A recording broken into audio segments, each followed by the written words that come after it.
श्रीमद् भागवत गीता का 6वां अध्याय। हर्ष शोक त्याग कर मान और अपमान दुख सुख समझाने वही उत्तम नर पहचान। देना लेना बांटना सब अर्पण भगवान। वह योगी है संसार में हे अर्जुन धीमान।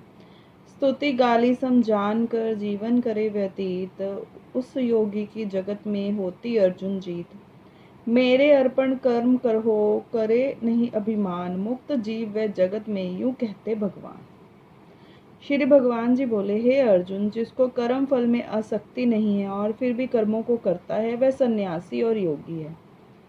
और जिसने हवन आदि लौकिक कर्म छोड़ दिए हैं वह कदापि योगी नहीं है। हे अर्जुन, जिसको सन्यास कहते हैं उसी को कर्म योग जानो, क्योंकि संकल्पों के त्याग किए बिना कोई भी योगी नहीं हो सकता। जो ऋषि मुनि योग प्राप्ति की इच्छा रखते हैं उनके लिए उनका साधन कर्म ही है, और उनके पुण्य योगी होने पर उनका ज्ञान पूर्ण होने का साधन उनके चित्त का समाधान है। जब जब मनुष्य विषयों और कर्मों की आसक्ति से छूट गया हो और संपूर्ण वासनाओं को उसने त्याग दिया हो,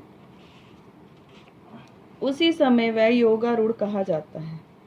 आप ही अपना उद्धार करे और आत्म को अवनत होने से रोके, क्योंकि मनुष्य आप ही अपना मित्र और शत्रु है। जिसने विवेक से अपना मन स्वाधीन कर लिया है वह स्वयं ही अपना हितकारी है, और जिसने विवेक का परित्याग कर दिया वह स्वयं ही अपना शत्रु है। मन को जीतने वाले शांत स्वभाव मनुष्य को शीत उष्ण सुख दुख मान और अपमान इनके होने पर भी बुद्धि अत्यंत स्थिर रहती है। जिसने ज्ञान विज्ञान से अपने अंतकरण को तृप्त कर लिया हो, जो निर्विकार हो गया हो, वही सच्चा योगी कहलाता है। सुहृदय मित्र शत्रु उदासीन द्वेषी मध्यस्थ द्वेष करने योग्य बंधु वर्ग साधु और पापी, इन सब में जो समान दृष्टि रखता है वही श्रेष्ठ है। योगी पुरुष को मन और आत्मा को अपने वश में करके वासनाओं तथा समस्त प्रपंचों को त्याग कर किसी एकांत स्थान में बैठकर निरंतर चित्त को समाधि में लगाना चाहिए। आत्म शुद्धि के लिए योग करना अति उत्तम है। शरीर मस्तक और गर्दन को सम करके अचल होकर स्थिर होवे और अपनी नासिका के अग्रभाग को देखता हुआ सब दिशाओं से अपनी दृष्टि को हटाए रहे। भय रहित होकर शांत चित्त से ब्रह्मचर्य व्रत का पालन करे। मन को रोककर मुझ में ही लीन होकर मन को योग में लगावे। इस प्रकार मन को वश में रखने वाले योगी को निरंतर योगाभ्यास करते रहने से मुझ में रहने वाले को निर्वाण पद की प्राप्ति होती है। हे अर्जुन, जो अधिक भोजन करता है या अनेक दिन उपवास करता है, जो बहुत देर तक सोता या जागता रहता है, उसको योग प्राप्ति नहीं होती। जो उपयुक्त आहार और विहार करता है तथा कर्मों का योग रीति से पालन करता है तथा जो यथा समय सोता और जागता है, योग ऐसे पुरुषों का दुख मिटा देता है। तम संयम को प्राप्त हुआ चित्त अपनी आत्मा को ही जानो और मन कामनाओं से निवृत्त हो जाता है, तभी योगी मोक्ष पद को पा जाता है। जिस प्रकार वायु रहित स्थान में रखा हुआ दीपक चलायमान नहीं होता, उसी प्रकार योगी अपने चित्त को निश्चल रखकर उसका संयम करता है और अंतकरण की समाधि लगाता है। जिस अवस्था में योग अभ्यास के कारण चित्त का वेग रुक कर विषयों से पृथक होने लगता है और जब शुद्ध अंतकरण से आत्मा को देखकर आत्मा में ही संतुष्ट होता है, जिस अवस्था में वह अत्यंत सुख और जो इंद्रियों द्वारा जाना नहीं जा सकता वरन केवल बुद्धि से ही जाना जा सकता है, और जब वह योगी अनुभव करता है तब आत्म स्वरूप में स्थिर हो उसे विचलित नहीं होता। इस अवस्था को पाकर फिर कोई लाभ उसको अच्छा नहीं लगता, और जहाँ स्थिर होने पर कोई बड़ा भारी दुख उसको वहां से चलायमान नहीं कर सकता। इस अवस्था को दुख संयोग वियोग कारक नामक योग जानना हो तो योग निर्विकल्प चित्त से निश्चय करके जानना चाहिए। संकल्प से उत्पन्न होने वाला समस्त कामनाओं को त्याग कर और मन ही मन में सकल इंद्रियों को चारों ओर से रोककर धैर्य के साथ बुद्धि को अपने अधीन कर धीरे धीरे विषयों से दूर हटा ले और भली भांति मन को आत्मा में स्थिर करके किसी वस्तु की इच्छा ना करे और चंचल मन जिधर जाए उधर से ही इसे हटाकर आत्मा के वश में करना चाहिए। इस प्रकार शांत चित्त तथा रजोगुण से रहित निष्पाप तथा ब्रह्म स्वरूप योगी को उत्तम सुख प्राप्त होता है।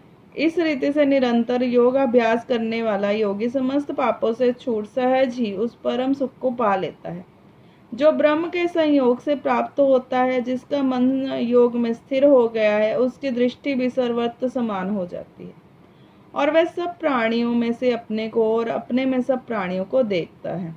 जो सब प्राणियों में मुझको और मुझ में सब प्राणियों को देखता है, मैं उससे अलग नहीं रहता और मुझसे वह अलग नहीं रहता। जो अभेद भाव से रहता है, सब प्राणियों में स्थिर मेरा मनन करता है, वह योगी चाहे जिस अवस्था में रहे मुझ में मिल जाता है।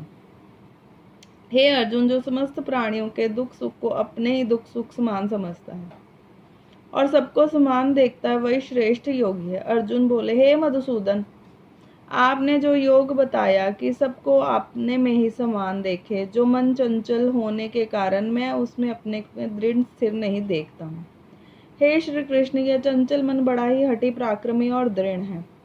इसका अपने अधीन रखना तो वायु को बांध कर रखने के समान प्रतीत होता है। श्री कृष्ण भगवान ने कहा, हे महाभाव, इसमें संदेह नहीं है कि मन अति चंचल है और इसे वश में करना बड़ा ही कठिन है। तो भी हे कुंती पुत्र, अभ्यास और वैराग्य से इस संशय में वश में किया जा सकता है। जिसका मन वश में है उसे ही उसको योग अति दुर्लभ है। अर्जुन ने कहा, हे श्री कृष्ण, जिसमें श्रद्धा तो है पर योग प्राप्त करने में सफल नहीं हुआ और जिसका चित्त योग से विचलित हो गया है, वह योगी सिद्धि ना पाने से किस गति को प्राप्त होता है। श्री कृष्ण बोले, हे अर्जुन, उसका यहाँ नाश नहीं होगा और परलोक में भी नहीं होगा, क्योंकि उत्तम कर्म करने वाला किसी मनुष्य की दुर्गति नहीं होती।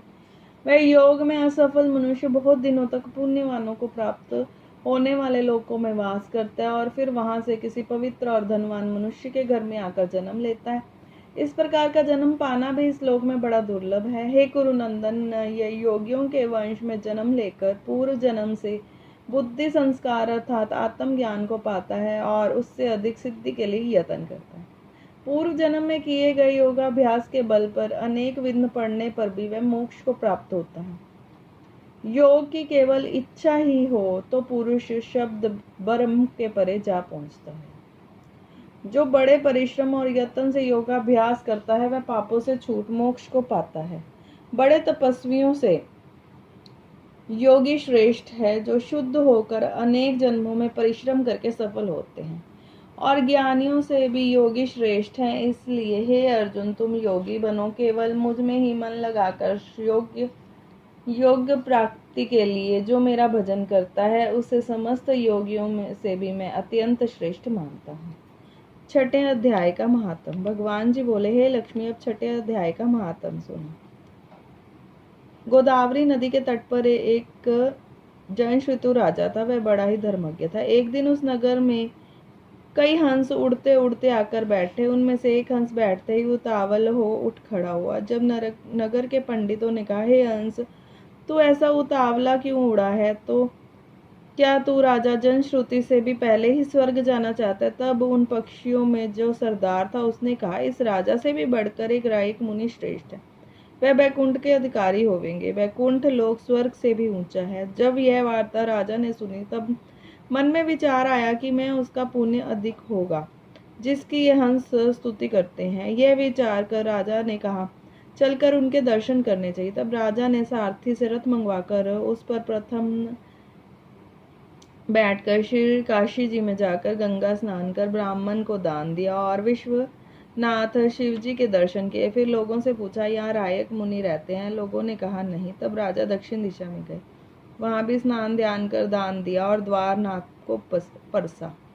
फिर लोगों से पूछा, यहाँ कोई रायक मुनि रहते हैं? लोगों ने कहा, नहीं। तब राजा पश्चिम दिशा में गया और राजा जहाँ जहाँ तीर्थों पर जावे तहाँ तहाँ ही जा स्नान दान करे और रायक मुनि को पूछे। फिर राजा ने उत्तर दिया कि जाकर बद्रीनाथ में जी को परस कर रथ आगे बढ़ाया तो रथ आगे नहीं चला। तब राजा ने कहा, मैंने समस्त पृथ्वी की परिक्रमा करी परंतु किसी भी स्थान पर मेरा रथ नहीं अटका। यहाँ पर अटका। इससे प्रतीत होता है कि यहाँ अवश्य ही ऐसे कोई पुण्य आत्मा रहती है जिसके तेज से मेरा रथ नहीं चलता। तब राजा ने रथ से उतरकर आगे चलकर देखा तो पर्वत की कंदरा में मुनि बैठे थे। उनके तेज सूर्य की किरणों के समान प्रकाश हो रहा था। जब राजा ने प्रकाश देखा तो कहा कि रायक मुनि होंगे। तब राजा ने दंडवत कर चरण वंदना करी, हाथ जोड़कर स्तुति करी। तब मुनि ने राजा का आदर किया और कहा, हे पृथ्वीनाथ, तू 4 धाम का परसनहार पुण्य आत्मा है। तब राजा ने मुनि से पूछा, हे मुनिनाथ, आपका तेज ऐसा किसके बल से है? मुनि ने कहा, हे राजन, मैं नित्य प्रति गीता जी के 6ठे अध्याय का पाठ करता हूँ। इस कंदरा में उसी का प्रकाश है। यह सुनकर राजा ने अपने पुत्र को बुलाकर कहा, हे पुत्र, आज से तू राज्य कर, मैं तीर्थों को जाता हूँ। इतना कहकर राजा ने राज्य त्याग दिया और आयक मुनि ने श्री गीता जी के 6ठे अध्याय का पाठ आरंभ कर दिया। तब राजा ने भी पाठ करने लगे, जिसके प्रताप से वह त्रिलोकदर्शी हो गए। दोनों को वन में रहते रहते कई वर्ष बीत गए। एक दिन प्राणायाम करके दोनों ने देह त्याग दी। तब स्वर्ग से विमान आए, जिस पर बैठकर वे बुकुंठ को गए। जय श्री कृष्ण।